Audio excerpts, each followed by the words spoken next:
اس وقت اللہ تبارک و تعالیٰ اس پتھر کو آنکھ بھی عطا کرے گا، زبان بھی عطا کرے گا، بولنے اور دیکھنے کی صلاحیتیں اللہ تبارک و تعالیٰ اس پتھر کو دے گا۔ اس کا جواب ہم دو اعتبار سے سمجھنے کی کوشش کریں گے۔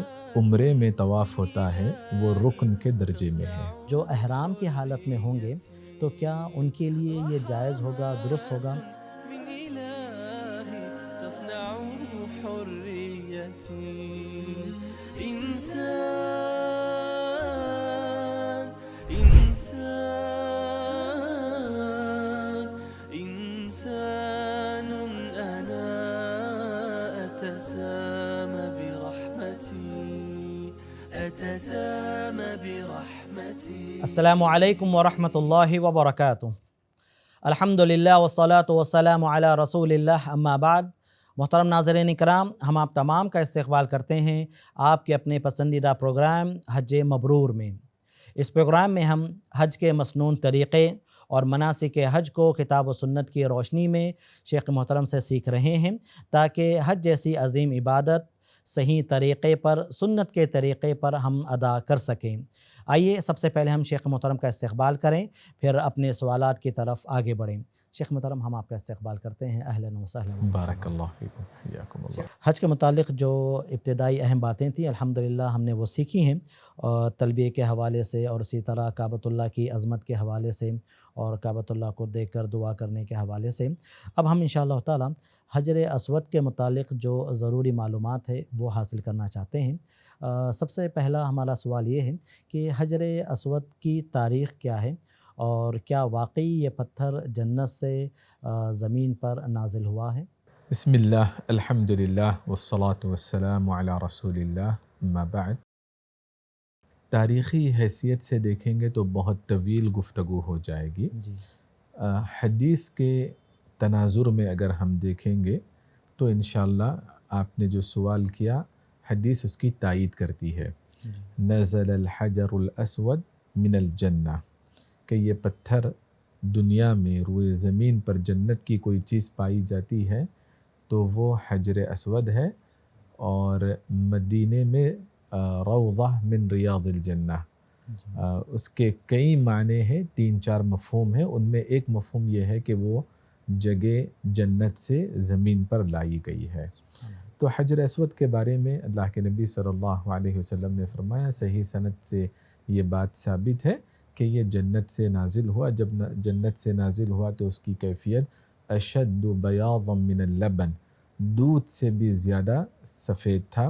فسودته خطایا بنی آدم، انسان کے گناہوں نے اس سفید پتھر کو سیاہ کر دیا، اسی لیے اسود کہا جاتا ہے، حجر اسود یا سنگ اسود کہا جاتا ہے۔ جزاکم اللہ خیرم۔ شیخ محترم، حجر اسود کو بوسہ دینے یا پھر اسے چھونے کی کیا کوئی خاص فضیلت ہے؟ بارک اللہ فیکم۔ اس سلسلے میں ابھی ہم نے جو روایت سنی، فسودته خطایا بنی آدم، جی کہ حجر اسود کو بوسہ لینے سے، چھونے سے یا اس کی جانب اشارہ کرنے سے اللہ تبارک و تعالی گناہوں کو جھڑا دیتا ہے، خطائیں دھل جاتی ہیں۔ ان استلامہما یحط الخطایا، کئی روایتیں ہم کو ملتی ہیں جن سے یہ پتہ چلتا ہے کہ یہ عمل گناہوں کی مغفرت کا سبب بنتا ہے۔ یہ بڑی فضیلت حدیث میں بیان کی گئی۔ دوسری فضیلت یہ بیان کی گئی کہ اللہ تبارک و تعالی حجر اسود کو اٹھائے گا، جیسے مردے قبروں سے اٹھتے ہیں، یبعث الحجر الاسود۔ اس وقت اللہ تبارک و تعالی اس پتھر کو آنکھ بھی عطا کرے گا، زبان بھی عطا کرے گا، بولنے اور دیکھنے کی صلاحیتیں اللہ تبارک و تعالی اس پتھر کو دے گا۔ اور جس نے اس کو چھوا تھا، حدیث میں استلام کے الفاظ ہیں لیکن اس میں بوسہ لینا، اشارہ کرنا سب داخل ہے، تو حجر اسود حق کی گواہی دے گا اللہ کے پاس، یعنی ایک طرح سے یہ شفاعت کی ایک شکل ہے۔ تو یہ دو باتیں ثابت ہیں احادیث میں فضیلت کے اعتبار سے۔ جزاکم اللہ خیرم۔ شیخ محترم، جب ہم حجر اسود کو بوسہ دیتے ہیں، یقینی طور پر جیسے ابھی اس کی فضیلت ہمیں معلوم ہوئی ہے، اللہ تعالی ہمیں بھی اس کا موقع عطا فرمائے، آمین۔ اس سلسلے میں کیا عقیدے کا کوئی سبق ہمیں حاصل ہوتا ہے جب ہم حجر اسود کو بوسہ دیتے ہیں؟ بارک اللہ فیکم. دیکھیں، حج اور عمرے کی عبادت الحمدللہ توحید اور ایمان کے سبق سے بھری پڑی عبادت ہے. بے شک. قدم قدم پر، لمحہ لمحہ، موقع بموقع آپ کو عقیدہ سیکھنے کو ملے گا یا عقیدے کی اصلاح کرنے کی باتیں ملیں گی. حجر اسود سے جڑی بات یہ ہے کہ عمر رضی اللہ عنہ کا فرمان، عمر رضی اللہ عنہ نے حجر اسود کو دیکھ کر کیا کہا؟ ایھا الحجر انی اعلم انک حجر، کہ مجھ کو یقین ہے کہ تو محض ایک پتھر ہے. کیسا پتھر ہے؟ لا تضر ولا تنفع، یعنی پتھر جیسے بے جان، جس کے اندر نہ فائدہ پہنچانے کی صلاحیت نہ نقصان پہنچانے کی سکت. لیکن ہم بوسہ کیوں لے رہے ہیں؟ لولا انی رأیت رسول اللہ یقبلک ما قبلتک، اگر میں اللہ کے نبی صلی اللہ علیہ وسلم کو تیرا بوسہ لیتے ہوئے نہ دیکھتا تو میں تیرا بوسہ نہیں لیتا. یہاں پر کھلے الفاظ میں، دو ٹوک انداز میں یہ بات بتائی گئی کہ پتھروں میں بنانے اور بگاڑنے کی صلاحیت نہیں. جو پتھر جنت سے نازل کردہ ہے، جب اس میں صلاحیت نہیں تو دوسری مقامات، دوسری زمین، دوسرے پتھر اور دوسری چیزوں میں کسی کو فائدہ پہنچانے اور بگاڑ کرنے کی صلاحیت بالکل نہیں رہے گی.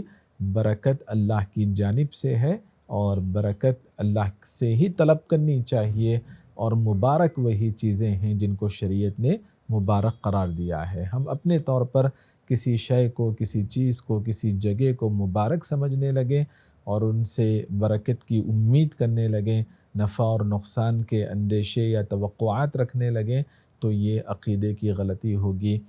خاص طور پر عمر رضی اللہ عنہ نے اس سے ہم کو آگاہ کیا، چوکنا کیا. واللہ اعلم. جزاکم اللہ خیرا. شیخ محترم، حجر اسود کو بوسہ بھی دے سکتے ہیں اور اسے چھو بھی سکتے ہیں اور دور سے اشارہ بھی کر سکتے ہیں، تو کیا ان تینوں کی ایک ہی فضیلت ہوگی یا ان کا حکم ایک ہی ہوگا، یا ہمیں جو ہے بوسہ دینے کی کوشش کرنا چاہیے یا پھر استلام چھونے کی جو ہے کوشش کرنا چاہیے؟ دیکھیے، اصل قاعدہ تو یہ ہے کہ تقبیل، بوسہ لیں، جی یہ اصل قاعدہ ہے. اگر بوسہ نہیں لے سکتے ہیں، بھیڑ بھاڑ ہے یا آپ سواری پر ہے، جی جیسا کہ اللہ کے نبی صلی اللہ علیہ وسلم نے اونٹنی پر طواف کیا تو لکڑی کے ذریعے استلام کیا اور لکڑی کو بوسہ دیا. جی تو ہاتھ سے بھی اگر استلام کریں گے تو ہاتھ کو بوسہ لیں گے. یہ دوسری ترتیب ہے. اگر آپ یہ بھی نہیں کر سکتے ہیں، بھیڑ بھاڑ زیادہ ہے، آپ دور ہیں، تو اشارہ کر دیں گے، اور یہ تینوں کام اجر و ثواب کے اعتبار سے، حکم کے اعتبار سے ایک ہی درجے میں ہے. جی رہا یہ مسئلہ، کیا ہم کو بوسہ لینے کی کوشش کرنی چاہیے؟ اگر کسی کو زحمت نہ ہو، وہاں پر بھیڑ بھاڑ نہیں ہے، قسمت سے آپ کو موقع مل جائے نماز کے بعد، تو کوئی حرج کی بات نہیں. لیکن بھیڑ بھاڑ میں گھس کر، لوگوں کو تکلیف پہنچا کر، یا وہاں خواتین رہتی ہیں، مرد رہتے ہیں اور اختلاط کا ماحول ہو جاتا ہے، تو یہ سب گناہ کبیرہ ہیں، ان سے بچنا چاہیے.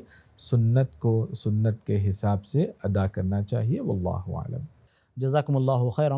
شیخ محترم، جب ہم حجر اسود کو بوسہ دے رہے ہوں یا پھر چھو رہے ہوں تو ماشاءاللہ سے دیکھا گیا ہے کہ حجر اسود کو ہمیشہ جو ہے پاک صاف رکھا جاتا ہے، خوشبو بھی لگائی جاتی ہے.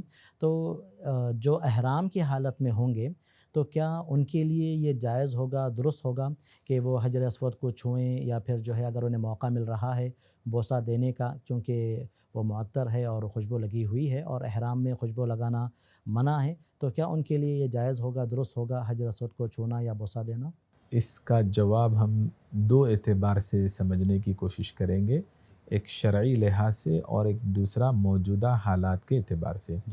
دیکھیے، کعبۃ اللہ کی خدمت گزار جو حکومت ہے وہ علم دوست حکومت ہے، اور جو منسٹری ہے خاص طور پر خدمت گزاروں کو شرعی احکام بھی سکھاتی ہے تاکہ حجاج اور معتمرین کی عبادتیں متاثر نہ ہوں، جو ان کی خدمت میں لگے رہتے ہیں، پاکی صفائی وغیرہ.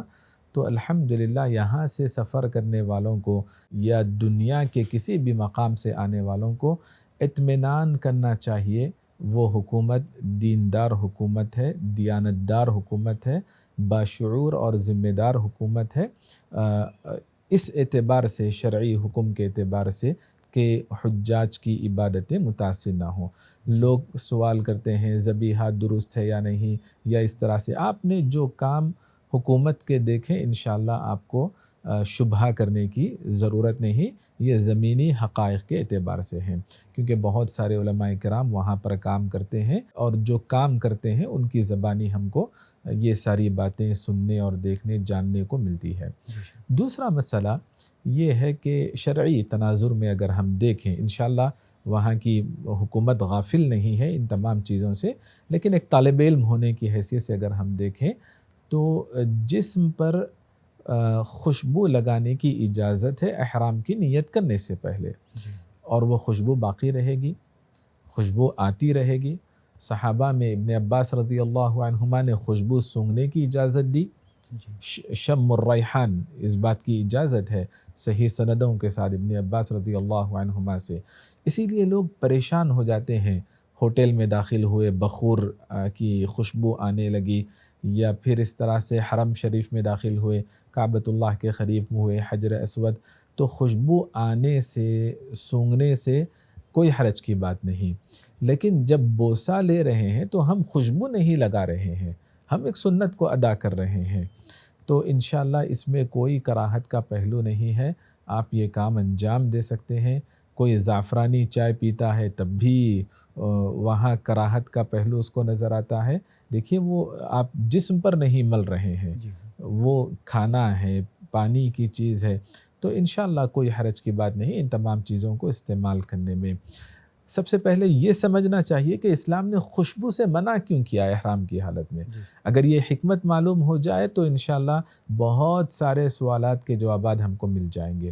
علماء کرام نے یہ بات بتائی کہ خوشبو سے اس لیے منع کیا گیا انہو داعیۃ الی الجماع، آدمی کو جسمانی تعلقات قائم کرنے پر وہ آمادہ کرتی ہے خوشبو، اس لیے منع کیا گیا ہے۔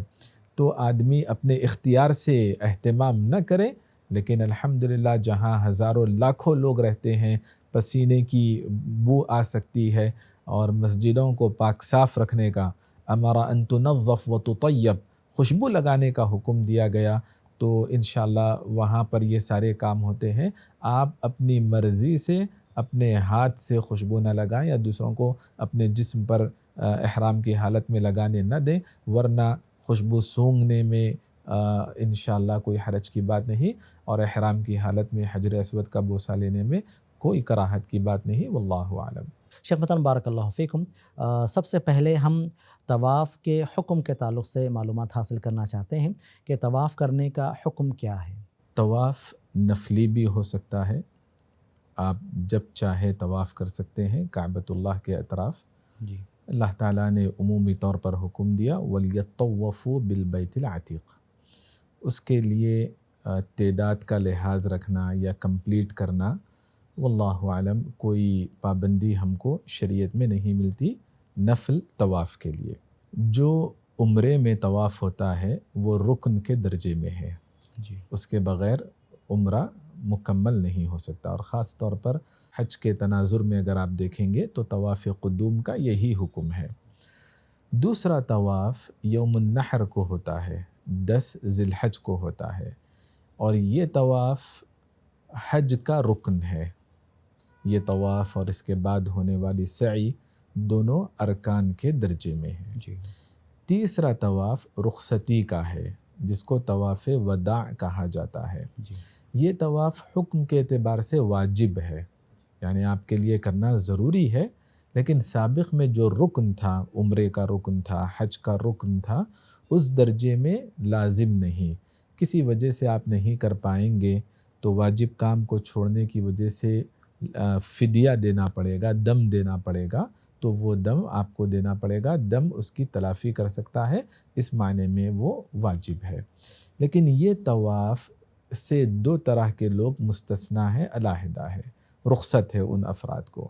ایک وہ عورت یا لڑکی جو ماہواری کی حالت میں ہو اس سے یہ طواف ساقط ہو جاتا ہے، اور دوسرے وہ افراد جو مکے میں مقیم ہیں، ان کو مکہ چھوڑنا نہیں ہے، جن کو چھوڑنا ہو وہ طواف وداع کریں گے۔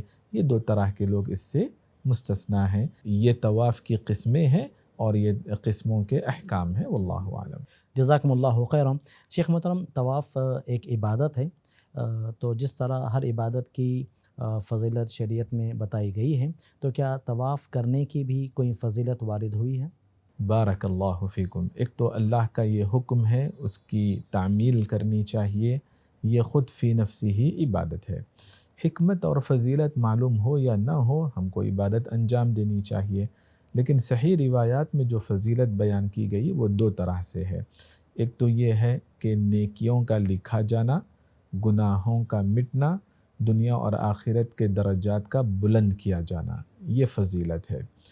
اور دوسری فضیلت، جن کو ایک سے زائد دفعے طواف کرنے کا موقع ملا، ہفتہ بھر طواف کرنے کا موقع ملا، ان افراد کے لیے یہ فضیلت بیان کی گئی کہ ایک گردن آزاد کرنے کے برابر اللہ تبارک و تعالی اجر و ثواب سے سرفراز کرے گا۔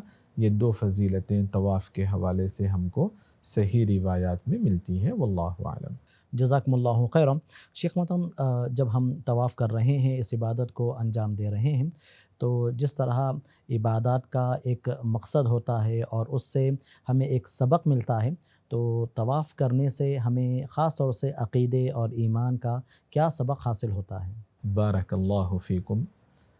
حج اور عمرے کی عبادت توحید و ایمان کے دروس اسباق سے بھری پڑی ہے، تو یہاں پر یہ سبق ہم کو ملتا ہے کہ ثواب کی نیت سے، عقیدت مندی کے ساتھ، دیکھیے میں دو الفاظ بار بار دہراتا رہوں گا، ثواب کی نیت سے، عقیدت مندی کے ساتھ، یا دینی نقطۂ نظر سے۔ جی، اگر آپ راؤنڈ اباؤٹ کے پاس چکر لگا رہے ہیں تو کوئی حرج کی بات نہیں، وہاں پر آپ نے اس کو دینی درجہ نہیں دیا، یہ آپ کی دنیاوی ضرورت ہے، وہ عمل نیت سے خالی ہے، عاری ہے۔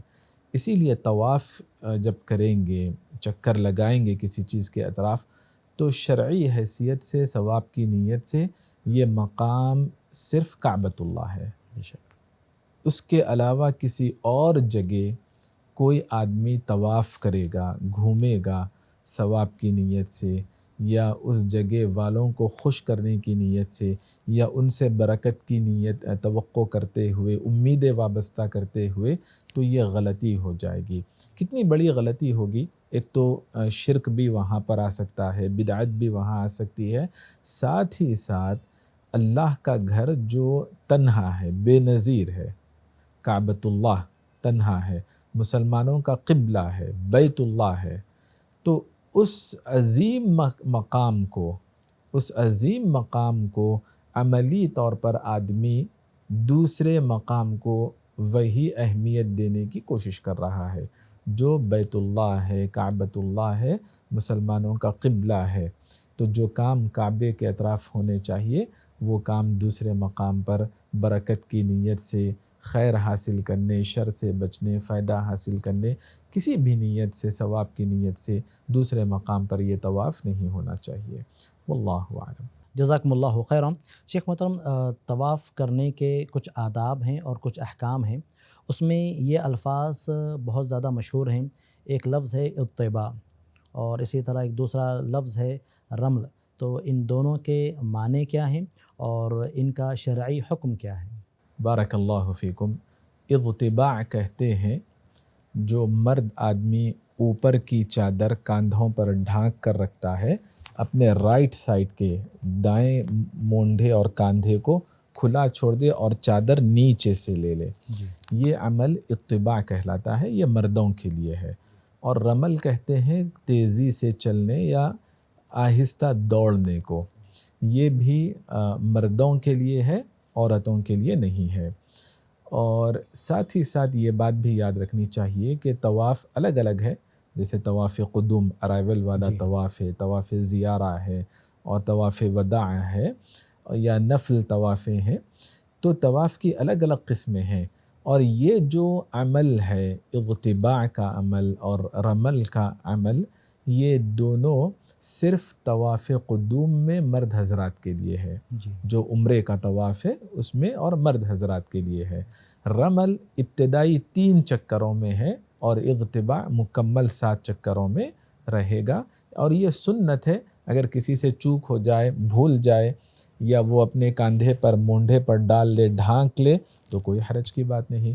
کوئی اہتمام کرے گا تو سنت پر چلنے کا اس کو اجر ملے گا۔ بھیڑ بھاڑ کی وجہ سے رمل نہیں کر سکے، کوئی حرج کی بات نہیں۔ عورتیں ساتھ ہیں، ان کی خدمت کرنی ہے، ضعیف حضرات ہیں، انشاءاللہ وہی اجر اللہ تبارک و تعالیٰ دے گا جو آدمی امکان ہو تو عمل کر سکتا تھا، بے قابو اور بے اختیار حالات میں جو نہیں کر سکتا ہے، وہی اجر اللہ کی جانب سے انشاءاللہ مل سکتا ہے۔ اللہ کی رحمت کشادہ ہے، اللہ کا فضل بڑا وسیع ہے، واللہ عالم۔ جزاکم اللہ خیرا۔ شیخ محترم، ایک سوال یہ بھی ہے کہ طواف جب ہم کریں گے تو کیا ہم چپل پہن کر، یا اگر خواتین ہیں شو پہن کر کیا طواف کر سکتے ہیں؟ بارک اللہ فیکم، بڑا ہی اہم آپ نے سوال کیا۔ لوگ طواف کرتے ہیں، بڑی مشقت کی حالت میں طواف کرتے ہیں۔ خواتین، بزرگ خواتین، ضعیف خواتین، مرد حضرات، عمر دراز حضرات رہتے ہیں، وہ تکلیف میں رہتے ہیں۔ یہ سمجھتے ہیں کہ ننگے پیر چلنے میں مسجد کا احترام ہے، حالانکہ صحیح بخاری کی روایتیں ہیں، اللہ کے نبی صلی اللہ علیہ وسلم نے جوتی پہن کر امامت کی، صحابہ کرام نے جوتیاں پہن کر نماز ادا کی، اور جوتی پہن کر یہود کی مخالفت کرتے ہوئے نماز پڑھنے کا حکم دیا گیا۔ تو مسجد میں جوتی پہن کر آنا مسجد کی بے حرمتی نہیں ہے۔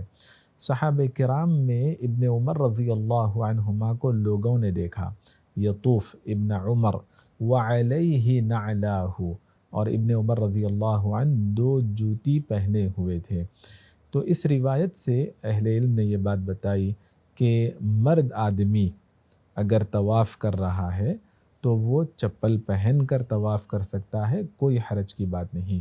سعی کر رہا ہے، چپل پہن کر سعی کر سکتا ہے، کوئی حرج کی بات نہیں۔ یہ اس جگہ کی بے حرمتی میں داخل نہیں ہوگا، بلکہ شریعت نے جو رخصتیں رکھی ہیں ان پر عمل کرنے کی ایک شکل ہوگی۔ لیکن ہم کو ایک بات کا خیال رکھنا ہے، اچھی آرام دہ چپل آپ پہن سکتے ہیں، سینڈل آپ پہن سکتے ہیں، لیکن مرد آدمی کا ٹخنا کھلا رہنا چاہیے اور سامنے کی انگلیاں کھلی رہنی چاہیے۔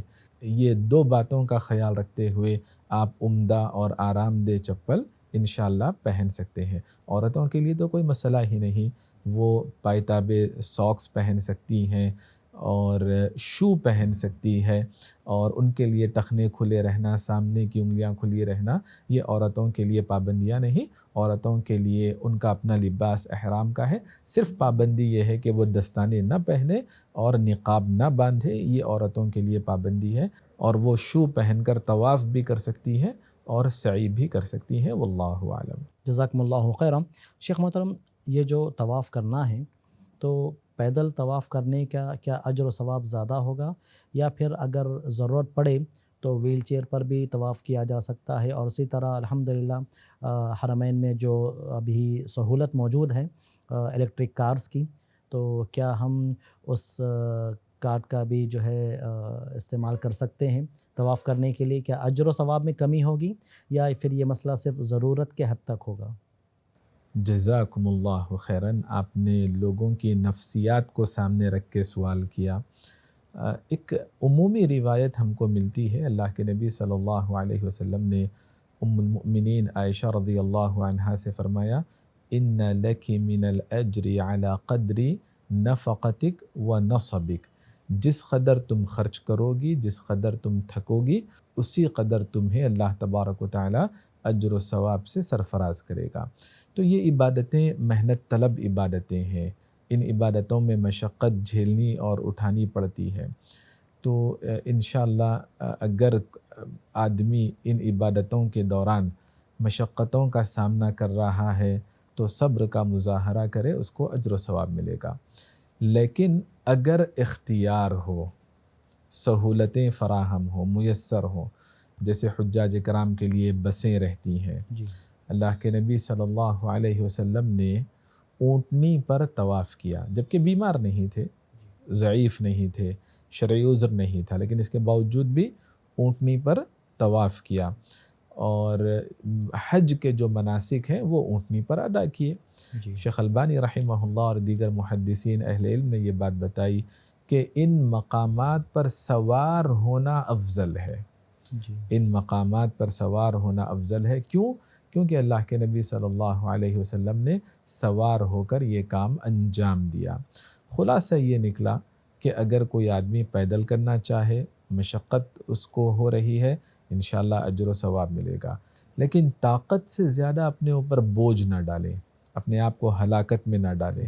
سہولتیں فراہم ہیں، الیکٹرک بائک ہے، گولف کار ہے، ویل چیئر کے لیے الگ سے ریمپ بنایا گیا ہے، تو انشاءاللہ ان سہولتوں سے فائدہ اٹھا سکتے ہیں۔ اجر و ثواب میں کوئی کمی نہیں رہے گی، ایک ہی اجر ملے گا، الا یہ کہ اگر کوئی زائد مشقت بے اختیار طور پر جھیل رہا ہے تو انشاءاللہ اس حدیث کے مطابق اس کے نام اعمال میں اللہ تبارک و تعالی عظیم اجر دے گا، واللہ اعلم۔ جزاکم اللہ خیرا۔ محترم ناظرین کرام، یہاں پر ہمارے اس ایپیسوڈ کا وقت مکمل ہو رہا ہے۔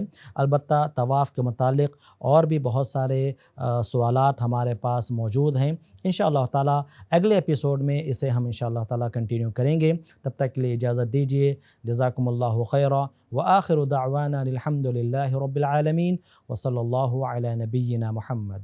رحمات من إلهي تصنع حريتي، إنسان إنسان إنسان أنا أتسامى برحمتي أتسامى برحمتي۔ مرسی ٹی وی کے مزید ویڈیوز کے لیے ہمارے چینل کو سبسکرائب کریں اور بیل آئیکن کو ضرور دبائیں۔ جزاک اللہ خیرا۔ مرسی ٹی وی، پیغام رحمت۔